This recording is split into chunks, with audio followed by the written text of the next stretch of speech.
just tell me your name and the year you coached. Okay. So I'm Dan Weir, and I graduated in '73 and was the assistant coach, a graduate assistant. I was the assistant coach along with Chuck Angelo for Tony DiCarlo. So, first question, looking back 50 years, it's now 2025. What stands out most about the 75 season? The '75 season, I would say what was really nice was, what surprised me the most was the caliber of the wrestling and how it developed maybe the couple years before that with the guys that were on the team.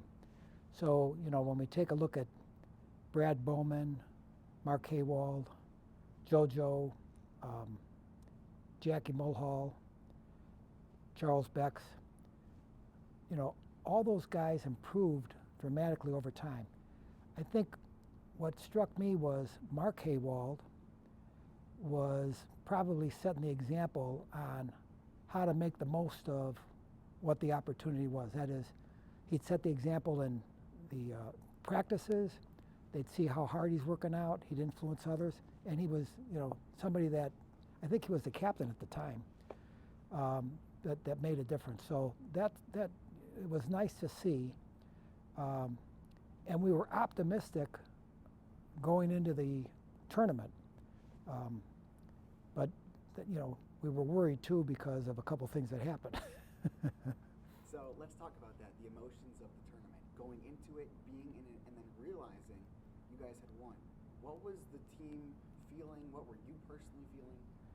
Well, if you look at the pictures, I was ecstatic, very happy. I was happy for Tony, and then I was happy for the guys.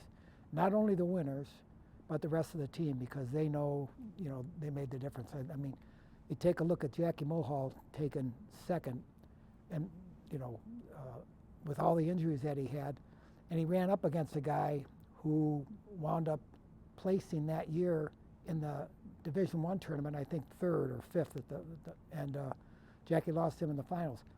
But he made it. If it wasn't, I think that Jackie was the biggest surprise for me in making it to the finals because of all the injuries he contended with and the pain that he was in. Another person, though, that made a difference for Jackie was Mike Giannetti. Mike Giannetti, in my opinion, was one of the most improved wrestlers at John Carroll. And he kept Jackie sharp with their matches, and Mike developed into a national caliber wrestler himself. Let's talk about Coach DiCarlo. What does he mean to you and to that team?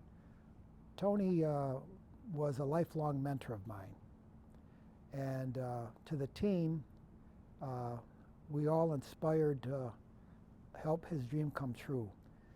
His plan, and Joe Geiger's going to be here this weekend. He's one of the first members of the team. And so he started with Tony, and Tony gradually developed more competition and better caliber wrestlers that were recruited to deal with it.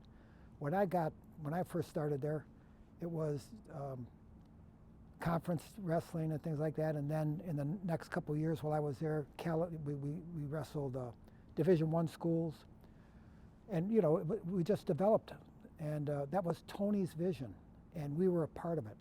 So I saw all the wrestlers develop in their own time, and finally a national championship team at John Carroll. Many say that team, the 75 team, set the standard. What made that group so different? The camaraderie, the fact that when you're in any sport, there's going to be competition, and we have wrestle-offs and things like that. And people could get in bad moods because of cutting weight and things like that, but everyone carried everybody else. I mean, it was just, and even when we look back and you look at some of these interviews, a lot of us have stayed in touch over the years, and it wasn't because of a national championship, it was because of a shared sacrifice of getting there under Tony's tutelage. Beyond wrestling, what life lessons have you taken from the sport into your personal and professional life? So I would say, we've talked about this, I've talked about it, I was in human resources, and I would talk to wrestlers that graduated, and I would say if they would apply the same dedication, the same focus on any job that they were going to go into, they would be successful. Tony inspired me that way too. And in fact, part of the reason why I was an assistant coach or graduate assistant, I interviewed for a job in banking after a business degree from John Carroll. And I didn't get it. There was a little bit of a recession going on, but Tony said, well, how about doing this? So I did that. Then 2 years later, he knew I wanted to get into banking. He called a couple of buddies of his. One was a graduate from John Carroll, Mario Alemano. Mario interviewed me from the same bank that turned me down, gave me some advice, and I got the job, and then made it on my own from there. When you walk through the halls of John Carroll today, you see the new wrestling room, you see today's student athletes. What goes through your mind? What are you thinking? So, on the new wrestling room, the Korb family wrestling room, Don Korb was an upperclassman when I was on the team. And he went on to be a famous attorney that worked in changing the 1986 tax law. He had a sense of humor that helped everybody get along. Mike Kelly and him. So when I think of the Korb wrestling room, I think about just how inspirational Don was, and then the fact of having a room that their family donated money for to the betterment of wrestling. And having a women's team here too I take pride in. I have a daughter that graduated from John Carroll, and I think the fact of having that opportunity for women is great. If you could send a message to the current and future Blue Streak wrestlers, what would you tell them when it comes to carrying on the tradition? So one of the things that I've noticed at John Carroll Wrestling throughout the years is sometimes you might not be as good a wrestler as your opponent, since we wrestle some tough schools. But what you have going for you is I've seen many John Carroll wrestlers win in the third period because of the conditioning that they put efforts for during practice.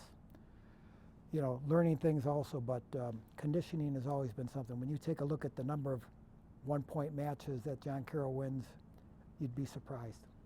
Amazing. So those are all my questions. Anything you want to add? Just happy to be here and proud of John Carroll. Love it. Thanks. All right, you did great. Thanks.